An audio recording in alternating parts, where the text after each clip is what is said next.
오늘 28절에 이렇게 말합니다. 수고하고 무거운 짐진 자들아 다 내게로 오라. 이 오라고 하는 얘기는 초청 같습니다. 근데 좋은 초청 같죠. 왜냐하면 수고하고 무거운 짐진 자들을 부르잖아요. 근데 여기 부르시는 분은 난데 나는 예수님이고요. 또 초청의 대상은 수고하고 무거운 짐진 자들, 바로 우리들입니다. 자, 그러면 초청 대상에 대해서 생각해 볼 때요. 수고하고 그리고 무거운 짐진 자, 종류가 둘이네요. 수고했다는 거는 자기 스스로 이렇게 수고하고 고생하고 있는 거예요.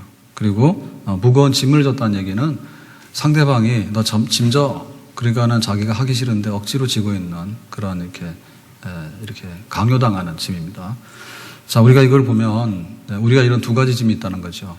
우리 스스로 지고 있는 짐의 대부분은 자기가 스스로 지고 있는 겁니다. 예를 들면 과대한 목표, 못 올라가는 거예요. 근데 그거를 목표로 세워놓고 너무 그러면 사실은 오히려 적당한 목표가 맞는 거죠. 그거는 너무 힘든 일이지. 그 다음에 이제 방향이 잘못된 거 있어요. 방향이 잘못됐는데 우리가 산을 간다. 황룡산도 굉장히 간단한 산이잖아요. 근데 너무 사람들이 많이 다녀가지고 거기 막 흙이 닳아서 반질반질해요. 근데 거기는 먼지 나더라도 괜찮거든요. 근데 길이 아는 데 가면 잡초도 우거지고요. 또 막 미끄러지고 아무리 간단해 보이는 산도 굉장히 다니기가 어려운 게 산입니다. 그러니까 방향 잘못 들잖아요. 그러면 헛고생하는 거예요. 근데 사실은 우리 중에 보면 그런 게 많아. 예를 들면은 살 빼는 게 일이잖아요. 일 중에. 살 빼는 게 일인데 그럼 밥은 누가 먹었어요? 자기가 먹었지. 자기가 먹거나 자기가 빼는 거예요. 그러니까 우리가 생각하는 것처럼 그게 잘 못 맞춘다니까. 내가 적당히 식사하고 적당하게 조절하고 적당히 힘을 써야 되겠다. 이게 안 돼. 그게 어떨 때는 영양실조, 어떨 때는 영양과잉, 이 조절 잘 안 돼. 그러면 알고 보면은 우리가 다 조절이 안 돼가지고 자기가 하는 거라. 자기가 남이 시키는 게 아니에요. 그냥 막 경쟁심도 적당해야 되는데 경쟁심이 잘못되다 보면 그게 미움이 되고 나중에는 편법이 되고 불법이 되고 이런 걸 막 저지르잖아요. 힘들죠. 그래서 우리가 지고 있는 짐 중에 보면 대부분 보면 굉장히 집단적이에요. 아파트 생활 하다 보니까 막 이 집에서 삼겹살 먹으면 우리 집도 먹어야 되는 것처럼 여기고요. 막 저 집에서 새 차를 사면 우리도 새 차를 사야 되는 것처럼 느끼고 그런 많다고. 자, 그 다음에 이제 무거운 짐이라고 하는 것은 강요당하는 겁니다. 강요당하는 거는 그 당시에 로마의 지배를 받았어요. 팔레스틴이. 그러면 예수님도 가난한 목수의 아들로서 태어나셨는데 생활이 얼마나 어렵겠습니까? 그때는 다 두 끼 먹었습니다. 표준 식사가 두 끼입니다. 우리는 세 끼 먹잖아요. 그리고 또 세금을 많이 걷잖아. 세금 많이 걷으니까 세금 내려고 힘들어. 그러니까 시대를 잘못하고 나면 강요당하는 거죠. 내가 뭐 게으른 거 아니에요. 시대를 잘못하고 나면 강요당해서 우리나라도 일제강점기 시대 때 고생 많이 했습니다. 우리 조상들이. 이름도 못 쓰고 한글도 못 쓰고 또 뭐 강제징용도 하고 강제징발도 하고 노크로 다 가져가고 얼마나 많이 수탈당했는지 몰라요. 좋은 거 다 가져갔잖아. 다 뺏겼잖아. 시대를 잘못 만나면 그런 일이 비일비재합니다. 또 막 한번 태풍이 쓸고 가거나 또 가뭄이 쓸고 가잖아요. 그러면 너무너무 피폐하죠, 생활이. 그러니까는 막 밀란이 일어나고요. 못 살겠다고. 우리가 아는 이제 인격적인 얘기도 인격적인 강도냐 아니면 의적이냐 이런 얘기가 있는데 어쨌든 간에 그 시대에 살기 너무 힘들었어. 그러니까 인격적이 나오게 되고 인격적 추종하는 사람들이 나오게 되는 거야. 갈대밭에 갈대 가지고 뭐 이렇게 수공업품도 만들고 이런 거 했는데 어느 날 주인이 나타난 거죠. 주인이 나타나가지고 이 갈대밭은 내 거야. 그러니까 네가 마음대로 못해. 돈 내놔. 이렇게 되니까 그것도 못하게 되니까 튀는 거예요. 튀다 보니까 가서 이제 도둑대도 되는 거지. 그러니까는 우리가 지고 있는 짐 중에는 강요당하는 짐들이 많은데 이거를 벗기지 않으면 노예거든요. 그런 가운데 우리가 살고 있습니다. 더군다나 예수님께서 지금 하시는 이 말씀은 단순하게 세상적이거나 육신적인 짐만을 의미하는 게 아니고 영적 짐을 말하는 거예요. 우리가 세상적인 데 있어서 고달프기 때문에 하나님께 나와서 뭔가를 의지하기를 원하고 또 이렇게 도움받기 원해요. 근데 영적으로 잘못돼 버리면 더 흑암 가운데 가. 이단에 걸려들잖아, 이단에. 미안한 얘기지만 지금도 열심히 전도하는 거는 저깁니다. 왕국회관입니다. 여호와의 증인입니다. 그거 이렇게 가판대 책 갖다 놓고 밖에 달린 거 있잖아요. 아, 굉장히 많아요, 요새요. 예, 요 막 탄현역 앞에부터 시작해서 공원 구석구석 가면, 그분들은 밤에 퇴근도 안 해. 옛날에 보니까 딱 퇴근 시간이 있더라고. 그래서 이제 딱 하더만, 요즘 보니까는 그것도 아닌 것 같아. 막 대부분 부부에 나온 분들이, 부부가 나와가지고는 벤치에다 앉아서 앉아있는 거야. 그 가판대 책만 갖다 놓고는. 그러고는 막 밤 8시고 9시고 그냥 열심히 하더라고. 뭐 하는 겁니까? 전도하는 거야. 근데 그런 이단 같은 데 한번 걸려들면요, 못 빠져나옵니다. 예? 그 당시에 뭐가 있었는가 하면 성전 중심으로 제사를 드렸거든요. 그러니까는 피비린내 나는 거야. 애매한 양들만 와가지고 잡혀서 피 흘리고 하는데, 사실은 양이 피를 흘림으로 인해가지고 하나님의 진노가 해결되느냐? 죄진 놈은 우리 인간이야. 그런데 죄를 회개하는 마음도 없이 양 하나 가져와서 목 쳐가지고 피 내고 그런다 해서 이게 해결될 일입니까? 완전 도살장이지. 그러니까 그게 흑암이거든요. 너무 고통스러운 거예요. 아무리 해봐라 안 된다고 해요. 또 율법주의. 율법이라고 하는 것은 내가 하나님 믿은 다음에 이렇게 살아라고 하는 표준 삶의 지침입니다. 그게 좋은 겁니다. 그런데 이게 율법이라고 하는 것은 구원의 수단은 아니에요. 우리가 하나님 앞에 너는 됐어라고 합격점을 받을 수 있는 근거요 수단으로서 율법은 없어요. 율법이라고 하는 것은 우리의 죄가 뭔가를 밝혀주고 예수님의 십자가를 믿어서 내가 거저주시는 은혜를 받아야 되겠다는 데까지 인도하는 게 율법의 목적입니다. 주신 목적입니다. 그런데 바리새인 같은 사람들이 그랬잖아. 막 이마에다가도 손에다가도 막 이렇게 주렁주렁 하나님의 말씀을 매달고 다녀. 집 대문간에도 다 쓰고 다니고 굉장히 경건한 것 같아.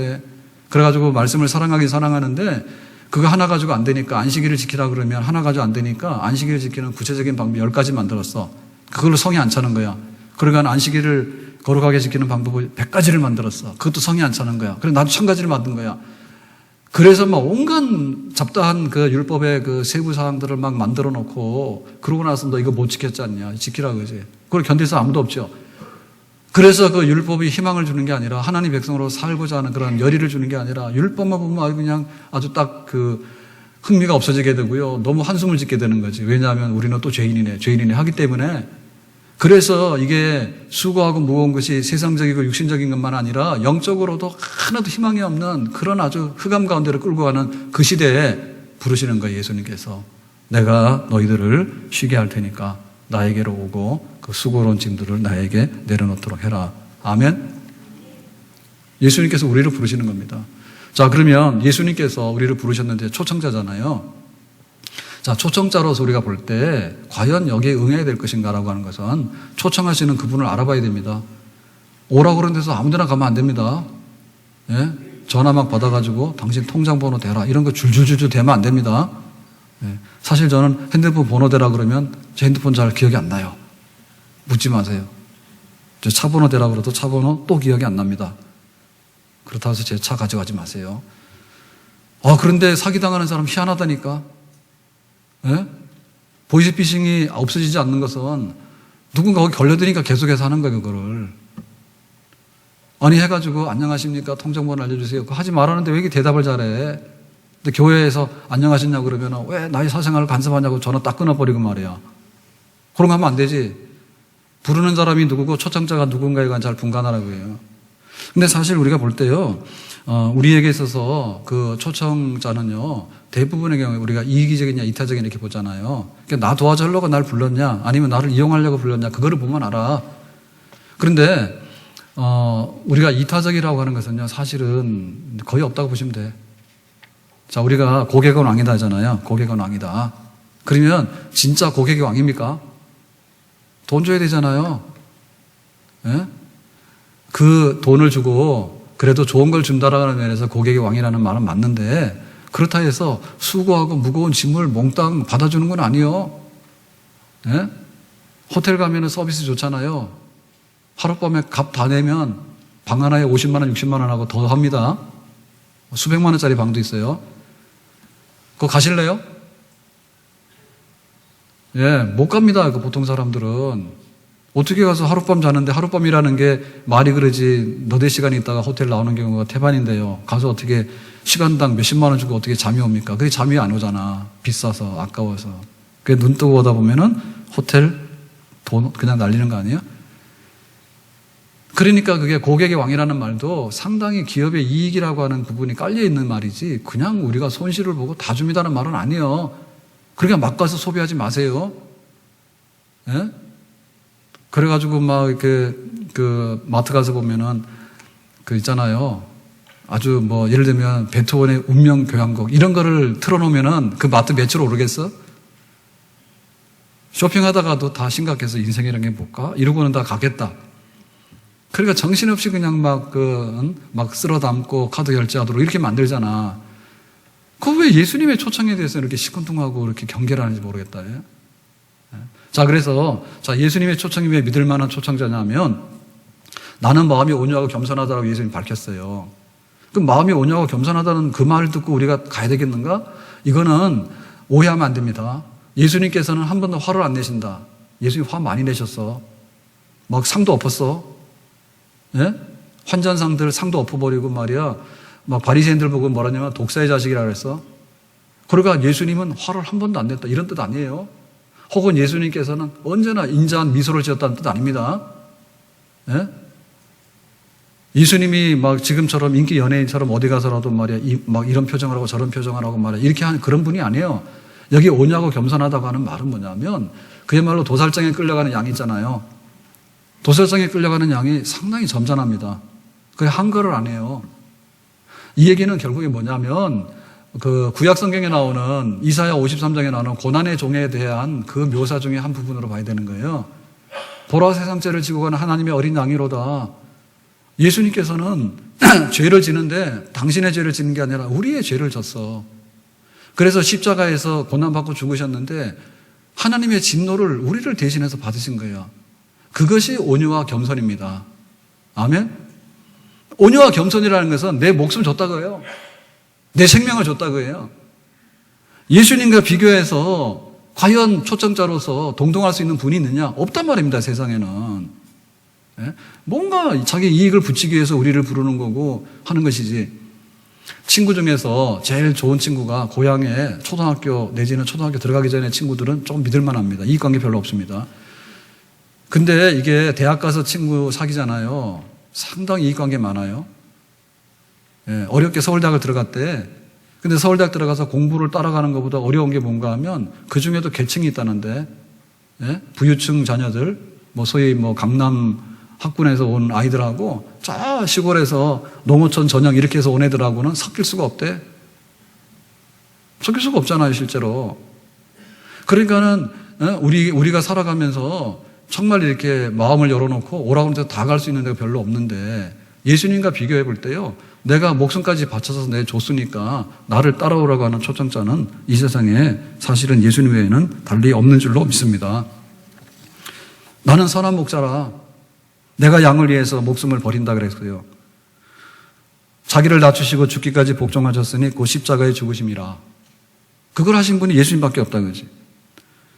그러니까 우리가 그 예수님의 초청에 관해서 왜 수고하고 고생하는 사람들, 근심 걱정 많은 사람들, 너무나 영적으로 피폐하고 영적으로 어떻게 하면 내가 하나님 앞에 내가 이렇게 은혜를 받고 살아갈 것인가에 대해서 두드릴 때 예수님의 음성 잘 들으라는 얘기입니다. 아멘? 우리나라가 옛날에는 그랬습니다. 동방예의지국이라 해가지고요, 굉장히 사람들이 이타적이고요, 또 남을 많이 배려했어요. 그리고 그 유교 조선 500년이 유교의 이념에 따라 있었기 때문에 사실은 보면은 굉장히 윤리적인 면에서 굉장히 강력한 그런 규범을 가지고 있어요. 그런 효과를 많이 봤죠. 어쨌든 간에 뭐 이웃 사촌이란 말도 있고요. 그죠? 네, 법 없이 산다는 말도 있고 그래. 그게 굉장히 그 양질이란 말이죠. 삶의 그 모습들이. 그래서 서양 사람들이 한국에 왔을 때 굉장히 감동받은 게 그런 거예요. 어떻게 막 문 열어놓고 살지? 지금 미국에서는 그 총기 규제하는 법도 해결을 못 하잖아요. 미국의 총 개인이 가지고 있는 거 알죠? 미국 안 사는 게 다행입니다. 거기서는 기분 나쁜 말 하면 총 맞을지 몰라. 한국에 사는 게 다행이에요. 살벌한 거예요. 알고 보면은. 그래서 이게 아주 굉장히 좀 지혜가 있고 이런 사람들이요. 미국 사람 중에 한국에 와서 귀화해서 사는 사람이 있어요. 부산 사람 있잖아요. 예? 사투리를 영어하고 이런 사람 있잖아. 그런 사람 다 감동받은 거예요. 한국에 가가지고. 우리나라도 소송을 이제 많이 하기 시작합니다. 근데 예를 들면 미담이라 해서 이런 얘기 많이 듣잖아요. 비행기 탔는데 기내에서 갑자기 막 이렇게 쓰러지는 사람이나 뭐 혼절하는 사람이나 심장 이상 온 사람 이런 사람이 있으면 막 의사들이 응급처치해서 막 했대잖아. 근데 외국 사람들은 그런 거 잘 안 한다요. 왜냐하면 잘못 손댔다 나중에 큰일 나. 소송을 걸고 막 하니까. 근데 막 우리나라 사람들은 막 동방예의지국이잖아. 그러니까 그런 거 안 가리고 막 도와주고 한다고. 그런 시대도 갔다니까 이제. 왜냐하면 층간살인 보세요. 층간살인. 아파트 아래 위층으로 싸움 나가지고 막 사람도 죽이고 주차하다가 사람도 죽여. 옛날에 이런 거 없었지. 옛날에는 동네에서 어른 지나가면 애들이 다 인사하고 그랬습니다.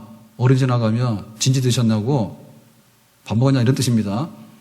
옛날에는 굉장히 중요했거든요. 밥을 못 먹고 살아가지고 진지 드셨냐고 뭐 어른을 존대하고 이런 말이에요. 근데 지금은 그런 게 없어. 길거리 지나다가 담배 피우는 애들 보고 너 담배 왜 피냐 할 때 큰일 납니다. 예, 우리는 숨어서 다닙니다. 담배 피우는 애들 보고. 심지어는 개도 피해서 다닙니다. 저도. 예? 산책로에 개가 하나 올 때는 피하기 쉬운데 둘이 와서 마주치고 데이트를 할 때는 제가 피할 길이 잘 없어요. 무슨 얘기인지 알아요? 개를 데리고 나왔단 말이에요. 주인끼리. 이렇게 오면 개들끼리 인사하잖아요. 그러면 주인들이 서 있어요. 그래서 야 니네 개는 몇 개월이냐. 그러니까 우리는 1년이냐. 그러니까 아주 젊고 그러네. 막 진짜 말 잘해. 그러면 막 개줄이 이렇게 얽혀 있는데 어디로 가요? 산책로에 갈 데가 없어. 그래서 피해서 갑니다. 제가 개보다 못하게 살고 있어요. 아니, 주인들이 그때는 정신끈을 놓는 것 같아. 개줄 잡고 있으니까 좀 땡겨주라. 사람 지나가게. 근데 자기들끼리 볼일 다 봐. 개들이 좋다고 그러면 서가지고 주인들끼리도 막 말을 하는데 언제 끝날지도 몰라 그게. 이런 얘기 하면 안 되는데. 어쨌든 간에 지금 우리가 얼마나 지금 이렇게 믿지 못하는 세상에 나를 부른다고 내가 거기 따라 나갈 사람 누가 있는가. 그런 세상에 우리가 살고 있다는 겁니다. 그래서 예수님의 부름에 관해서 좀 안심하시고 예수님께서 나를 불러주심에 관해서 항상 고맙게 생각하고 그 음성을 듣고 달려나갈 수 있는, 그러니까 수고하면 무거운 짐을 지고 있으면 예수님 날 오라 했잖아. 언제라도 예수님 찾아가면 예수님께서 문 열어주시고 우리를 영접하시고 또 우리의 문제를 해결해가지고 가볍게 하시는 그런 예수님이 우리 앞에 계시는 줄로 믿습니다. 자, 그러면 예수님과 우리는 어떤 관계를 가져야 될 것인가라고 할 때 우리는 무거운 짐을 지고 있고 예수님께서는 받아서 가볍게 해준대. 자, 그러면은 주고받는 관계가 이루어져야 되잖아요. 그 관계는 뭐냐라고 할 때 나의 멍에를 메고 나에게 배우라 이렇게 설명했습니다. 자, 이 멍에라고 하는 것은 짐승에게 이렇게 매게 하는 게 멍에입니다. 왜냐하면 소가 힘이 세잖아. 근데 소가 힘이 세다 해서 무거운 물건을 들고 갈 수는 없어요. 아무리 똑똑한, 아무리 힘이 센 소라도 소가 힘이 세다 해서 여기 있는 수레를 끌고 가는 건 아닙니다. 그래서 힘을 연결해서 전달받으려고 하면 멍에를 매게 하고 그 다음에 수레를 이렇게 끌고 가도록 이렇게 하는데, 이렇게 대부분의 경우에 짐승은요 멍에를 맬 때 짝으로 매요. 그래서 같이 힘을 쓰고 같은 방향으로 가야 될 때 멍에를 효과적으로 매네. 이게 다시 말하는 게 뭐냐면 선생님과 제자의 관계예요. 스승과 제자의 관계야. 그러니까 예수님과 우리의 제자의 관계는 뭐냐면 멍에를 같이 메고 가는 관계야. 우리가 아무리 무거운 짐이 있더라도 예수님께서는 같이 멍에를 매주세요라고 하면 예수님 거절 안 하시는 거예요. 아멘? 그래서 우리 인생이 때로는 혼자 사는 것보다도 독처하는 것보다도 같이 사는 게 좋다 해서 결혼하지 않습니까? 결혼해가지고 세 사람 사는 거 아니죠? 예? 큰일 납니다. 셋이 살면. 둘입니다. 둘인데 멍에를 같이 매자 그러면 남편이 맬 수 있냐? 훌륭한 남편이에요. 멍에 매자 그랬더니 아내가 그래 매자 그러면 훌륭한 아내야. 근데 요즘 미안하지만 도망가는 사람이 그리 많아. 손잡고 들어올 때는 굉장히 용감하게 들어오더라고. 결혼식 때 보면 난리야. 쫙 둘이서 멋있게 들어와가지고 인사도 하고요. 잘 살겠습니다 해서 첫 행진을 하다 해서 막 하면은요 쫙 갑니다. 근데 어느 날가 보면 없어져서 하나가 멍에를 매면 끊으면 안 되잖아. 근데 그렇게 못 산다니까. 그래서 예수님과의 멍에라고 하는 것은 뭐냐면 진실하게 가르치는 스승과 제자의 관계를 말하는 그런 뜻이거든요. 이것이 예수님 배워야 돼. 제자가 돼야 되는 거예요. 그러니까 피상적인 관계에 있어서는요, 무거운 짐을 우리가 예수님께 맡기는 것도 아니고 예수님께서 그런 사람 짐 맡아주는 것도 아니야. 피상적인 관계는 아주 실질적이고 아주 척하면 척 아는, 똑똑한 제자는 하나만 알려주면 10가지를 알죠. 그런 제자 관계, 예수님과 우리의 관계가 그래야 된다. 자, 그러면 이건 뭐냐면 가짜 그리스도인은 안 된다는 얘기입니다. 예? 가짜 그리스도인은 어떤 그리스도인이냐면 이런 거예요. 사기치는 그리스도인이야. 나 예수 믿어. 그러니까는 나를 믿고 뭐 좀 해줘 해가지고 나중에 사기치고 도망갔어. 알고 보니까 예수님 이용한 거야. 이거는 선생님 얼마나 훌륭한데 왜 낙제가 나오냐고. 선생님이 이렇게 훌륭한데 왜 거기서 똑같이 배웠는데 사기꾼이 나오냐고. 그 뭔가 불량한 관계 때문에 그런 거야. 불량한 관계. 그래서 우리도 무거운 짐을 지고 있는데 예수님을 똑바로 믿게 되면 그 짐을 벗겨주신단 말입니다. 아멘? 근데 우리가 다른 마음을 품고 선생님 가르침에 반대로 X를 해버리고 다른 길로 가게 되면 가짜 그리스도인이에요. 요즘에 가짜 그리스도인들 많아요. 그러니까 진짜인가 가짜인 건 언제 알 수 있는가 하면 바람 불어봐야지 알아. 진짜인가 가짜인 건 언제 알게 되면 혹독한 환경에 가보면 아는 거예요. 가짜임이 판명이 되는 거예요. 예수님하고 나하고 무슨 상관이냐. 이러면은 우리의 짐은 벗겨질 수가 없는 겁니다. 그냥 그대로 노출되는 겁니다. 진짜 그리스도인이 되거든요. 그런데 진짜 그리스도인 되는데 중간에 서 있는 사람들이 반만 그리스도인이에요. 절반. 이게 뭔가 하면 무늬만 그리스도인이야. 그러니까는 어떨 때 보면 그리스도인이고 어떨 때 보면 아닌 거예요. 이것도 안 돼. 유사품이거든요. 유사품이라고 하는 것은요, 한두 번 쓸 때는 똑같습니다. 명품이랑 똑같습니다. 근데 오래 쓰다 보면 유사품은 뭔가 나와도 하자가 나오는 거예요. 그렇기 때문에 우리가 그냥 적당하게 믿고 적당하게 안 믿고라고 하는 이런 관계를 가지고서는 수고하고 무거운 짐진 자들에게 쉬게 하리라고 하는 그 약속의 말씀에 이를 수가 없어요. 그러니까 이게 지혜로운 게 아니에요. 한 발은 교회에다 들여다 놓고 한 발은 세상에다 놓고 예수님을 믿을 때는 종교적으로는 믿고 진짜 내 삶의 가치를 추구할 때는 세상 가치를 추구하고 하니까 여기서 우당탕통당 하는 거야. 그러니까 그 무거운 짐이 내려가질 않는 거예요. 여러분 소화를 시키려고 그러면요. 소화를 시키려고 하면 아예 아주 소화가 안 되는 그런 음식을 많이 먹으면 소화 안 되는 건 당연한 겁니다. 그건 너무너무 많이 먹어버리면 과식하게 되면 소화 안 되는 건 당연한 겁니다. 그렇죠? 그러니까 우리에게 있어서는 정말 그 속의 내용을 절반쯤 할 게 아니라 예? 건강을 생각하면 건강 좋은 쪽으로 우리가 습관을 가져야지 건강이 좋아지는 것이지 건강 좋아지는데 좋은 건 안 하고 싫은 건 안 하고 이렇게 버리면 그게 절반쯤 되다가 나중에 병이 나게 돼 있어요. 자, 그래서 좋은 관계는 뭐냐면 진짜 그리스도인 참제자 이거는 이런 겁니다. 주기철 목사님이 신사참배 반대하다가 순교하셨어요.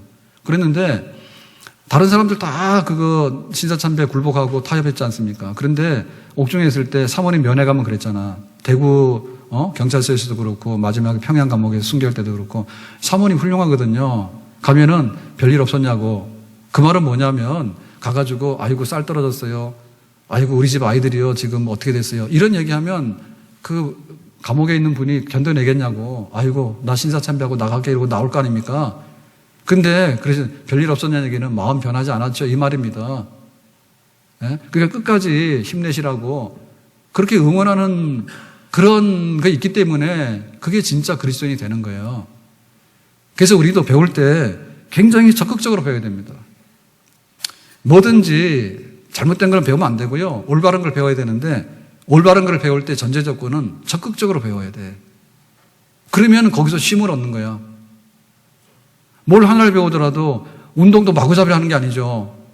운동하라 그러니까 헬스 끊어가지고 막 무거운 거 들다가 막 허리 다치고 그걸 왜 합니까?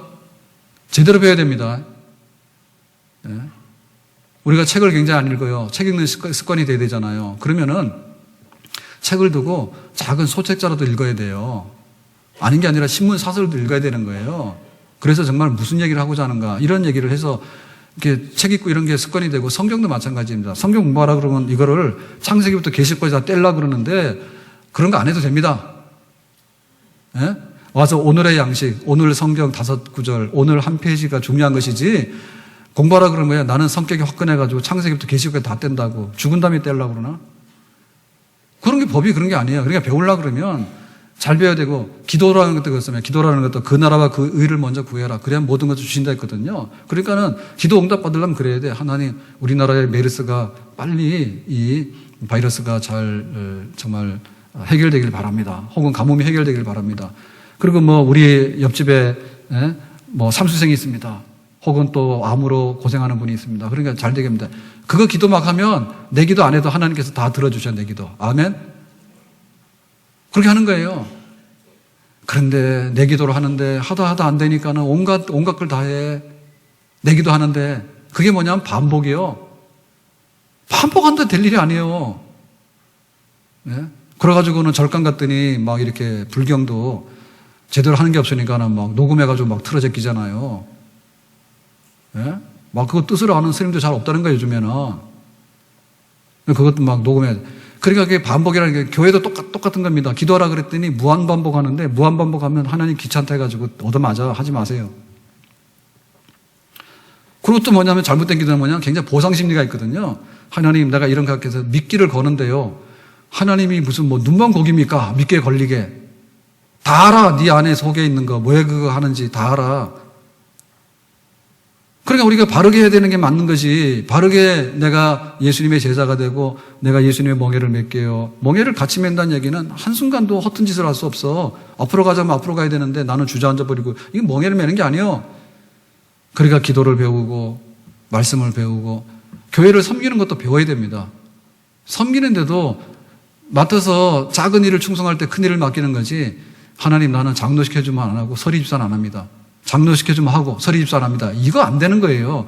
서리 집사 충성하면 나중에 집사도 시키고, 집사 충성하면 장로도 시키고 그런 거예요. 그랬더니 가서 나는 그렇게 해서 한번 막 이렇게 돈을 벌어서 대박이 나면 교회 와가지고 헌금을 팍 합니다. 그런 거 안 해도 됩니다.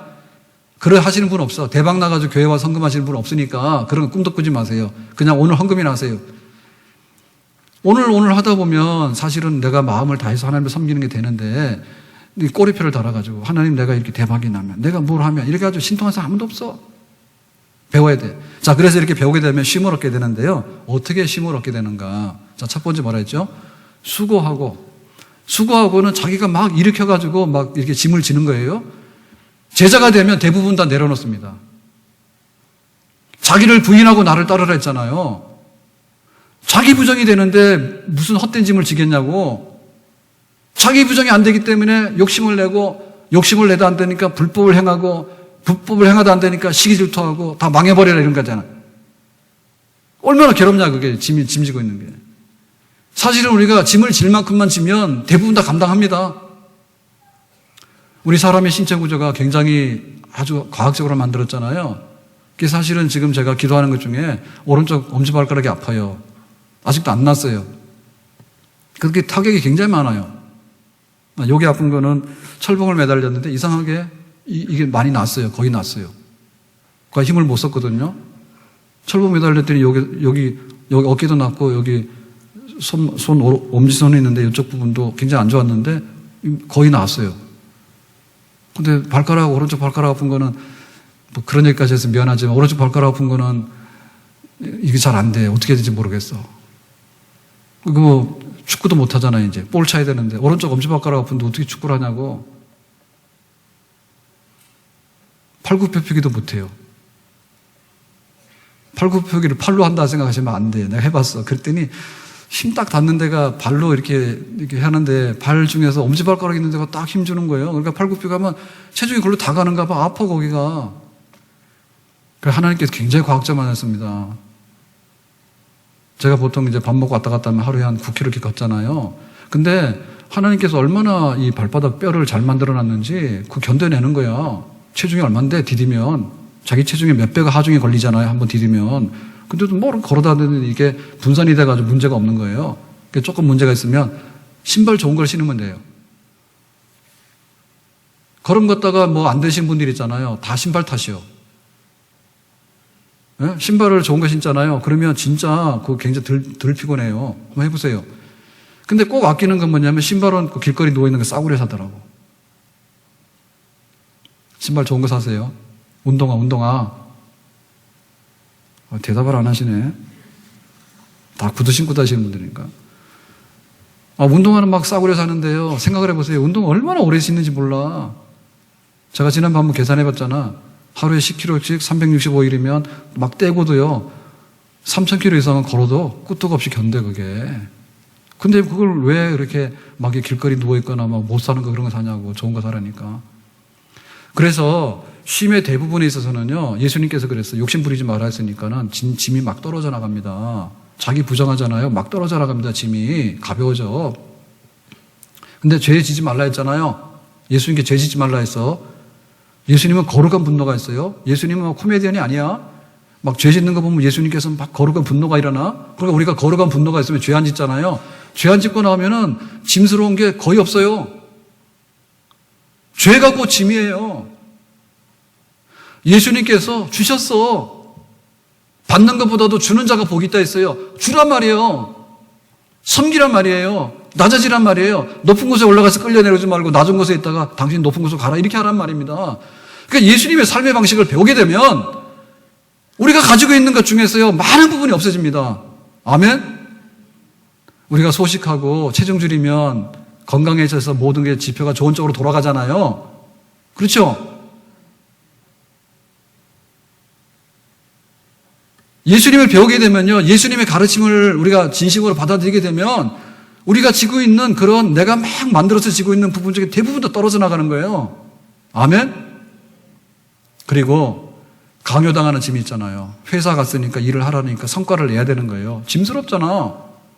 군대 갔는데 징집이잖아. 우리나라는 와라에서 대구 갔잖아요. 가로 할 때까지는 우리가 나올 수 없는 거예요. 무거운 짐이잖아요. 출산을 하려고 그러면 무거운 짐이에요. 해산의 수고가 얼마나 큰지 몰라. 부득불 우리가 겪어야 되는 게 있단 말입니다. 물질이 궁하거나 건강에 문제가 생겼거나 우리 자녀들에게 문제가 생겼거나 그런 일들이 많다고. 그런 짐에 대해서는 우리가 어떻게 되는가? 그 짐을 받아주신다고 하시는 그분에게 가져나가야 되거든요. 예수님께서 십자가에서 죽으심으로 인해서 목숨을 내놨는데 무엇을 아끼겠느냐? 환난이나 기근이나 칼이나 위험이나 공고함이나 핍박이나 그 어떤 것이라 할지라도 가지고 나와라. 그 짐에 대해서 예수님께서 받아주시는 줄로 믿습니다. 고통의 멍에 벗으려고 예수께로 나옵니다. 나오라 얘기해요. 주님께서 수고하고 무거운 짐을 받으시기 원해. 십자가에서 죽으시는 그것은 뭔가 하면 스스로 제물이 되셔서 스스로 제사장이 되셔가지고 하나님께 기도의 길을 열고 하나님과 축복을 구할 수 있는 자리를 만들기 위해서 예수님께 죽으신 거예요. 그러니까 예수님은 우리의 연약함을 채우려 하지 아니하는 자가 아니고 부정에 부정을 하면 강한 긍장입니다. 예수님은 우리의 연약함을 아신다고요. 체험적으로. 채우려 하심이라고 해서 공감한다 그 말이에요. 배고프잖아요. 제일 잘하는 게 예수님이에요. 잠 못 자잖아요. 제일 잘하는 게 예수님이야. 부부간에도 몰라.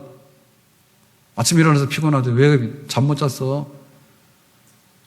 부부간에도 몰라. 한 사람은 막 코골고 자잖아요. 한 사람은 불면증이야. 뒤척거리는 거야. 모르는 거야. 몰라요. 집에서 이렇게 돈 쓰는 사람은 막 그 귀한지 몰라. 근데 회사 가서 일하고 사업해서 돈을 이렇게 벌어오려고 그러면 가정의 책임이 얼마나 힘든지 몰라. 서로 다 다른 거예요.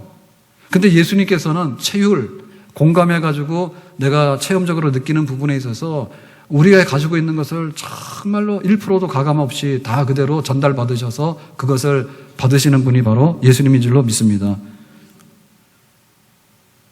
왜 기도 안 하는가? 여러분, 쉼이라는 게 뭐예요? 기도 응답 받으면 쉬는 거예요. 아멘? 우리 자녀들에게 좋은 일이 있으면 우리가 쉬는 거예요. 아멘? 공부해라. 아무리 따라다녀봐야 공부 안 하면 스트레스만 받잖아요, 부모들이. 근데 어느 날 자기가 알아서 책상에 앉아서 공부를 막 잘하는 거예요. 그게 쉼이에요, 부모로부터. 우리 부모에게는 쉼이죠. 아멘? 내가 회사에서 맡은 일이 있는데 그게 해결이 안 되는 거야. 근데 기도 응답 받아 해결이 돼버렸어. 회사 가는 게 가볍고 즐겁잖아요. 쉼이죠. 아멘? 그게 안 되면 도살장 가는 것 같다고. 예?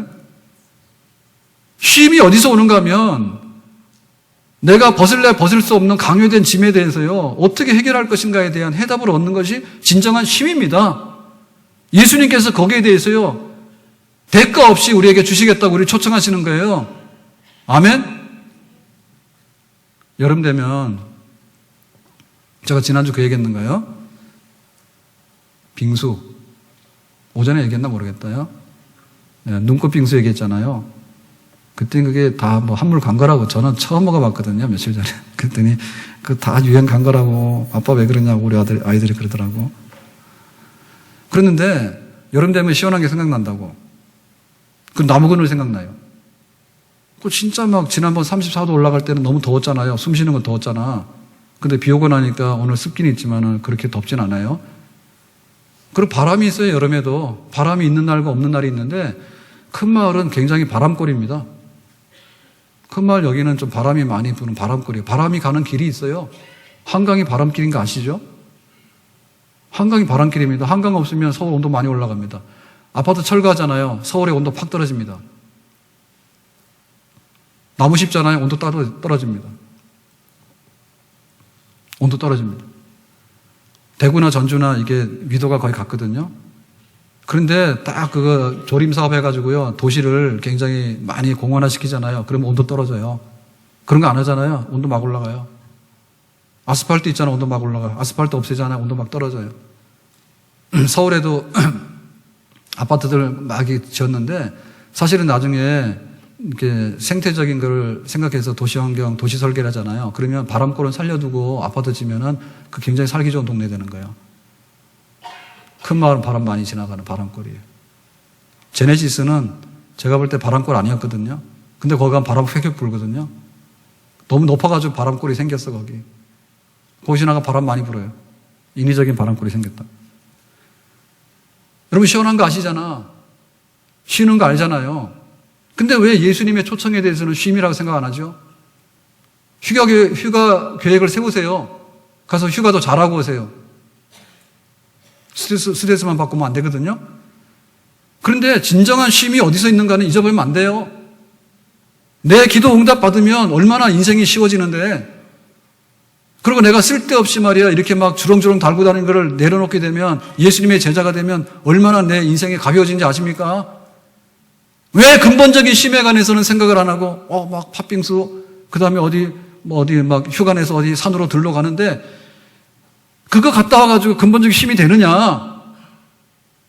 근본에 대해서 우리가 폐쇄시켜서 안 된다는 얘기입니다. 아멘? 휴가철이 오면 정말 내가 어디 가서 쉬어야 되겠는가 생각해 보세요. 진짜 우리 가정에 안식이 있으려면, 우리 가정이 평안해지고 안식이 있으려면 뭐 해야 되는가 한번 생각을 해보세요. 쓸데없는 걷어쳐야 돼. 매주마다 분리수거를 하잖아요. 분리수거가 얼마나 많이 나가는지 몰라. 엄청나게 먹는 것 같아. 그리고 과대한 게 굉장히 많은 것 같아. 종이를 버리는데 무슨 박스 종이 막 이런 것도 엄청 많이 나오고요. 네? 이사 갈 땐 더 하죠. 깜짝 놀라죠. 우리 집에 이삿짐이 이렇게 많은지 몰랐죠. 네? 어찌 보면 예수님의 가르침에 우리가 부합하지 못하기 때문에 지고 있는 그런 짐들이 엄청 많거든요, 지금.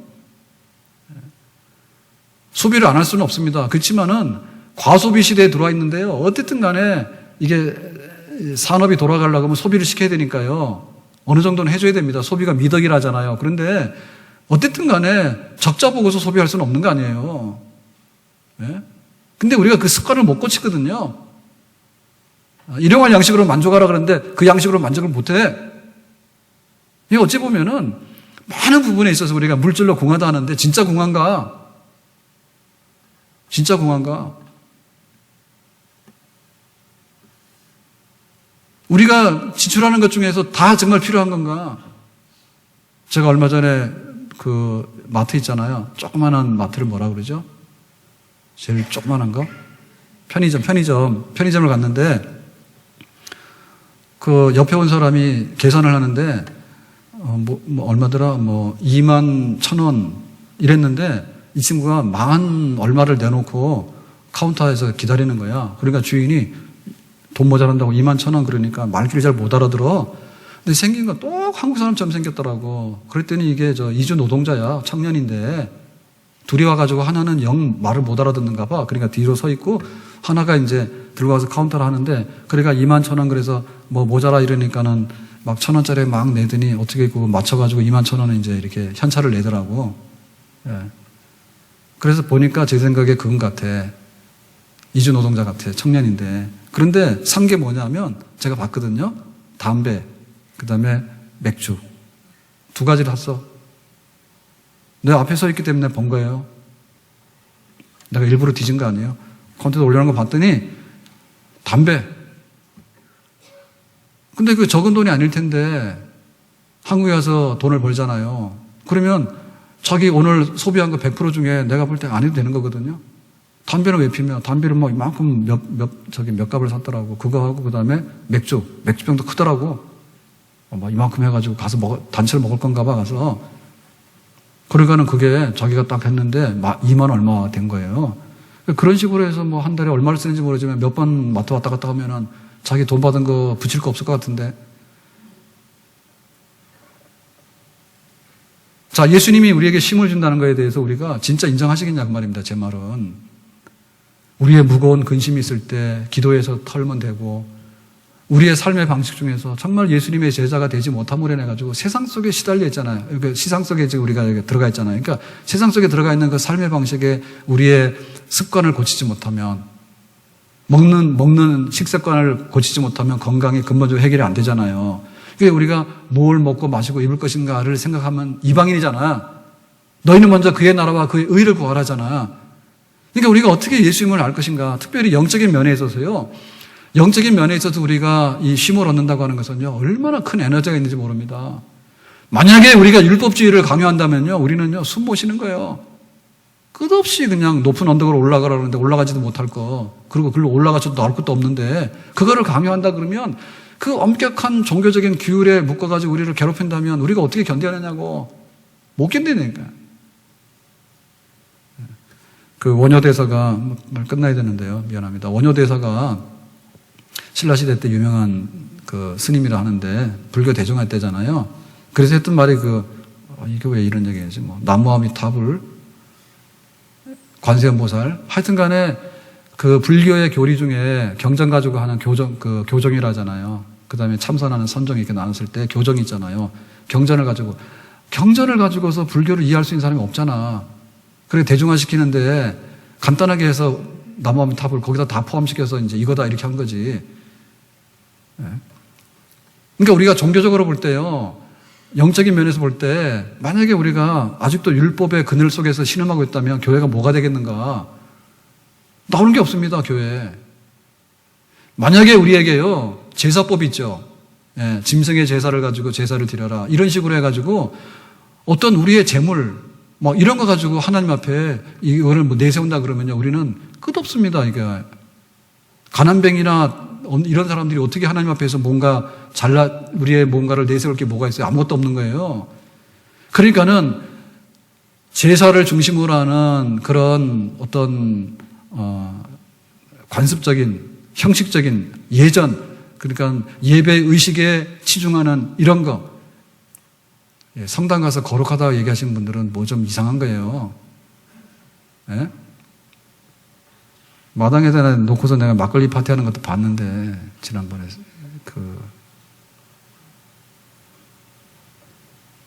그러고는 이렇게 하면, 남 얘기니까 내가 좀 조심하겠습니다. 어쨌든 간에, 우리가 제사 중심에, 예전 중심에, 세레모니 있잖아요. 형식 중심에, 거기다가 우리가 막 강요를 하게 되면요. 사실 우리는 힘들어. 최소한의 예의를 지키라 했지만, 우리 성도들 보면은 그런 게 없기 때문에 진짜 자유롭습니다. 네, 더 이상 얘기 안 하겠습니다. 다 맨발로 오고 말입니다. 여름에 샌들도 신고 막 하거든요. 이거 엄격하게 하면은 숨도 못 쉬어. 막 양복이 아니라 막 정장해가지고 말이야. 막 그런 막 엄한 전통적인 예식을 강요하게 되면 숨도 못 쉬어, 우리가. 율법을 막 강요하잖아요. 지키지도 못해 숨도 못 쉬어. 근데도 전통을 강조하잖아요. 그러면 전통 지키다가 진짜 뼈도 못 추립니다. 그 옛날 거 다 끄집어내가지고 어떻게 하고 그러면 우리가 어떻게 숨을 쉬어, 우리가 이 시대에. 그러니까는 오직 십자가 안에서 우리에게 복음의 말씀을 주셔서 믿음으로 의롭다함을 받고 더군다나 우리에게 성령을 부어주셔가지고 날마다 우리의 마음이 새롭게 되는 이런 영적 체험을 하면서 죽어도 천국 가는 것을 확신하게 되고 우리 앞에 하나님의 영광의 나라가 기다리고 있는 줄로 믿습니다. 영적으로 자유하고 영적으로 힘이 있잖아요. 힘이 영적으로 새로운 힘이 있잖아요. 우리에게 생명이 있잖아요. 내 영혼이 잘 되면 세상의 짐이 별로 짐이 아니에요. 살기 싫고 귀찮아 버리면 너무나 힘든 거야 이게. 하나님이 나와 함께 하시고 천국이 내 앞에 있고 오직 믿음으로 내가 의롭다함을 받았고 수천 번의 제사가 무슨 소용이 있냐 말입니다. 예수님의 십자가에서 한 번의 죽음으로 인해서 영원한 제사가 완성이 됨으로 인해서 우리가 그 효력을 누리게 되었으니 영적으로 얻게 되는 이 새로운 힘이 결국에 영적인 쉼이죠. 영적인 쉼이 진짜 쉼이에요. 영적으로 내가 하나님 앞에서 내가 은혜를 입게 되고 영적으로 하나님께서 우리가 소생하게 되는 그런 은혜를 입게 되는 것이 쉼의 원천이고요. 이 쉼이 있을 때 세상 살아가는 방식도 가벼워지게 되는 거고 세상의 무거운 짐도 가볍게 다시 한번 바뀌어지게 되는 그런 사는 역사가 있게 되는 줄로 믿습니다. 오늘 말씀 듣겠습니다. 우리가 여름 되면 되게 지치기 쉬운데 그걸 너무 육신적으로 생각해서 아이스크림 먹자, 물놀이 가자, 시원하자 해가지고 근본적인 우리 삶의 그늘과 쉼은 없다는 거 기억하시고요. 신앙생활, 예수님과 제자되는 이런 나의 삶에 있어서 우리가 더 깊은 곳으로 가고 더 진실한 그리스도인의 자리에 이르게 되는 그런 축복의 사람, 그 혜택을 누리는 백성이 되기를 주님의 이름으로 축원합니다.